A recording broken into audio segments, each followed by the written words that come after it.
So I would like first to start by thanking the organizers for inviting me to talk about global catastrophic risks at this digital conference.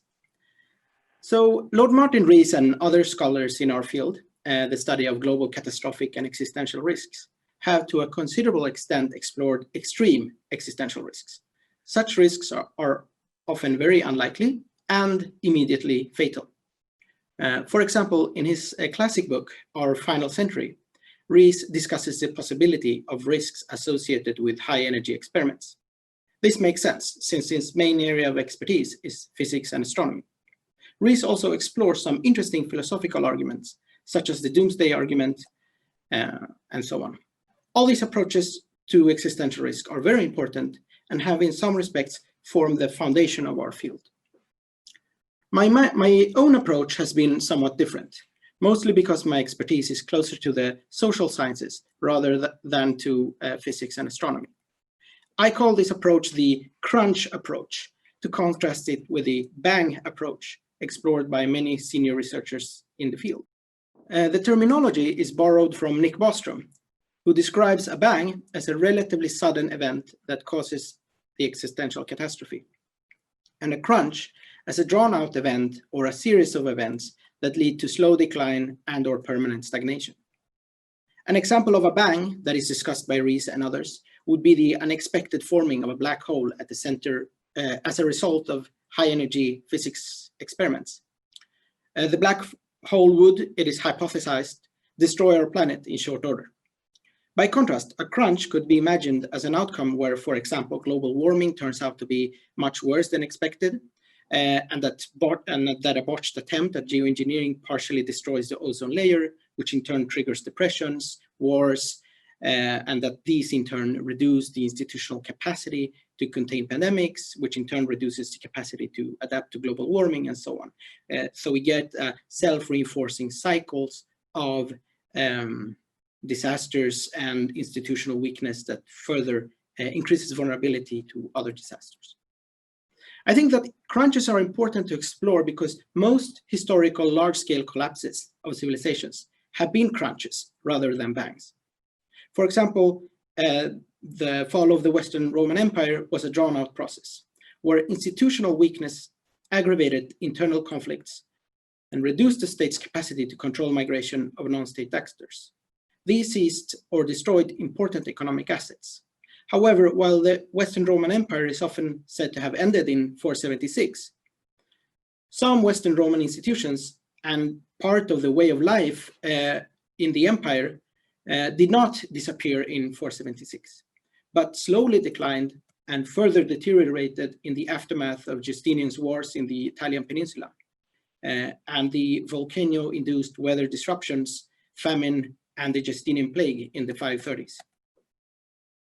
While we know much less about other examples of social collapse, such as the late Bronze Age collapse and the fall of the Maya Empire, we also see here complex interactions between changing climate, disease, civil strife, foreign invasions, and/or uncontrolled migration and famine. Another reason I think we should focus more attention on crunches is that I'm not at all confident about the prospects of humanity in the case of a social collapse.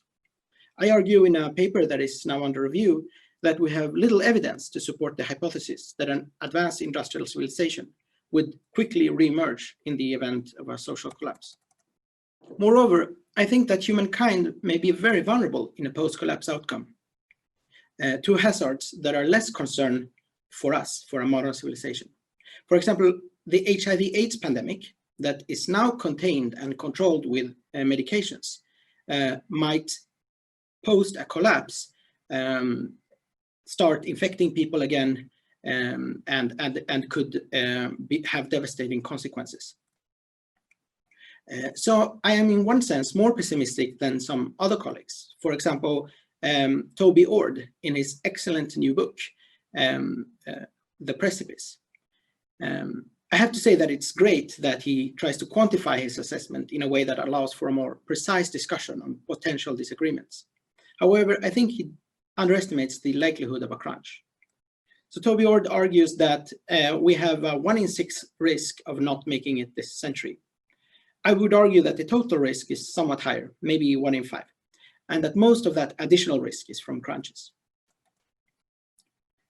So the study of crunches requires in general a deeper engagement with the social sciences and an interdisciplinary approach that combines ideas from, for example, philosophy with theoretical tools from social science.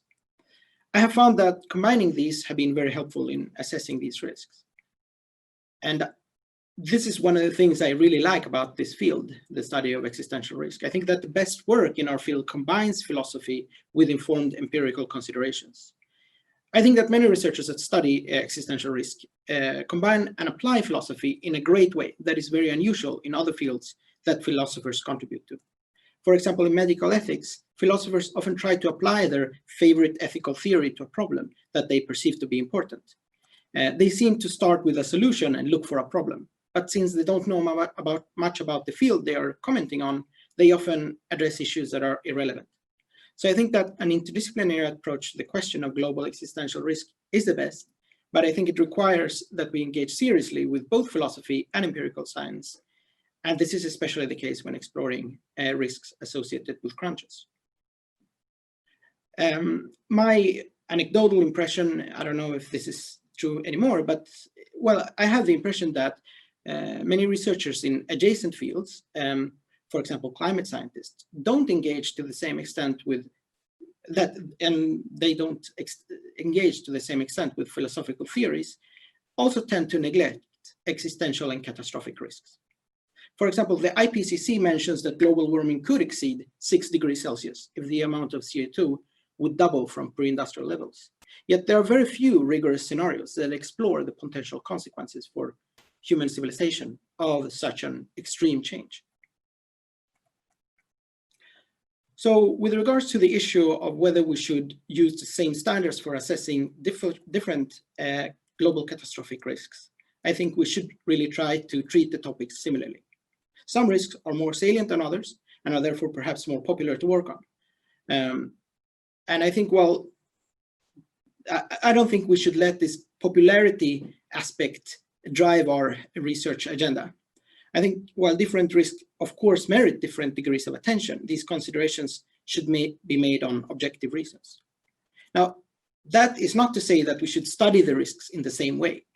Different risks require, of course, different methodological approaches. Some risks cannot be explored empirically, for example, whether we are in a simulation. And some long-term risks may require thought experiments and exploratory engineering, and other risks can be best addressed with scenario creation and so on. So to sum up, I think that existential and/or catastrophic risks associated with crunches merit more attention, and that research on these risks requires an interdisciplinary approach that can be difficult, but can also be very rewarding.